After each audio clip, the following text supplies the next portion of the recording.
She woke up on a human medical ship, blue-skinned, alone, and missing something she couldn't name. Her memory had been wiped, overwritten with obedience. She didn't know her language, her name, or what her people had suffered. All that remained were fragments, dreams of voices she never met, stars she never saw, tears she didn't understand. The humans thought she was just a rescued survivor, until one of them discovered the truth buried in her neural scars. She wasn't just made to forget, she was programmed to never grieve. But he refused to let her stay hollow. And when she remembered, when she finally cried, the universe itself seemed to mourn with her. She opened her eyes to white light, too clean to feel real. The ceiling hummed softly above her, the sound steady, sterile. She lay still, surrounded by smooth walls and strange machines she didn't recognize. A soft hiss announced the door opening. A man stepped in, tall, human, unarmed. He paused when their eyes met. His expression was calm, curious. "You're safe," he said gently. She blinked. Her long, cornered ears twitched, but she didn't speak.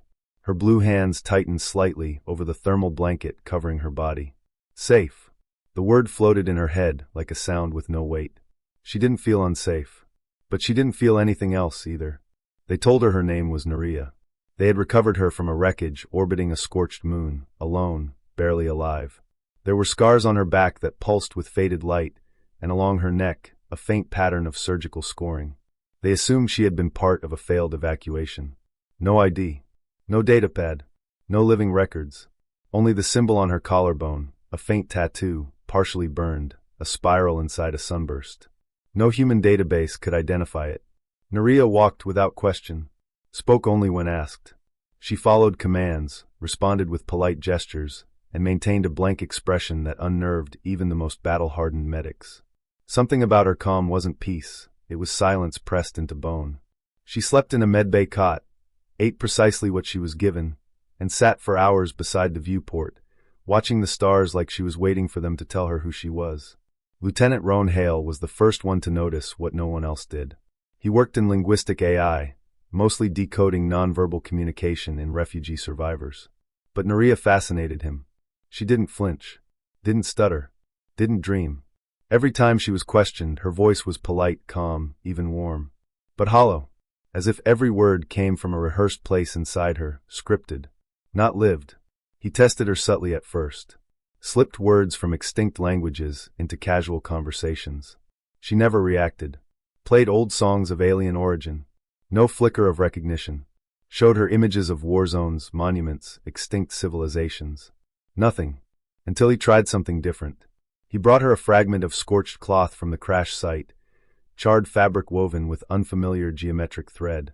He set it gently on the table in front of her and waited. She stared at it for a full minute, unmoving. Then, for the first time, she reached out and touched it. Her fingers trembled slightly. "I don't know this," she whispered. "It came from your ship." Her hands closed around the fabric. "It feels like it should matter." That was the moment Roan knew. Someone hadn't just erased her memories. They had installed something else in their place. A program. An override. A suppression filter so deep it buried not just data, but emotion. He ran scans in secret, using prototype neural wave readers. What he found chilled him. An engineered partition around her limbic centers. Artificial signals intercepting anything resembling grief, nostalgia, sorrow. Her brain was being told not to feel loss. Whoever had built this didn't just want her to forget her people. They wanted to make sure she never mourned them. He confronted her days later, gently, directly. "You're not broken," he told her. "You're shackled." Her silver blue eyes widened slightly. "Why would someone do that?" "To erase resistance," he said.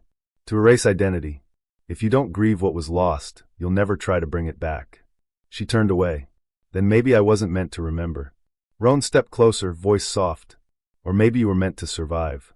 And remember for all of them." It took time. Weeks. He exposed her to art, alien murals retrieved from fallen worlds, songs reconstructed from corrupted data. He built safe neural feedback loops, tested memory recovery techniques. Every time she showed the smallest emotional shift, he stopped, stabilized her mind. And then one night, she came to him. Her eyes were wide, glassy. She clutched something in her fist, another burned fragment, not from the human database. Something new. A memory chip. "I found it lodged in my rib plating," she whispered. "It was hidden." He helped her decode it. The contents were brief.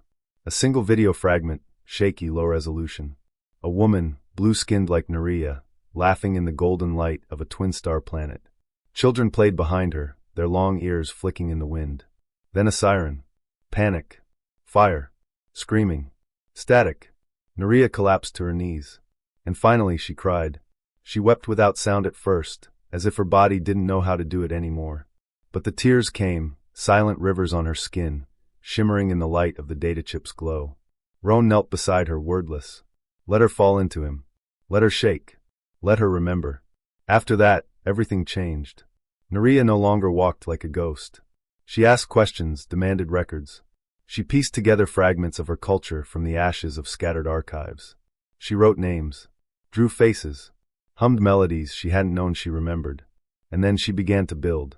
With Roan's help, she designed a memorial archive, a floating sanctuary orbiting the last known coordinate of her people's homeworld. It carried etched songs, holograms of temples, family lineages, recorded lullabies. Not to rebuild what was lost, but to grieve it. She stood beside Roan the day it was launched. Her ceremonial robes clung tightly to her figure, her white hair braided with silver threads. Her crystalline spine glowed with something more than biology now. With will. She turned to him as the sanctuary detached from the ship. Her voice was steady. They tried to make me forget, so I would never fight back. Roan nodded. But you did. I mourned, she said. And mourning is memory. Memory is resistance.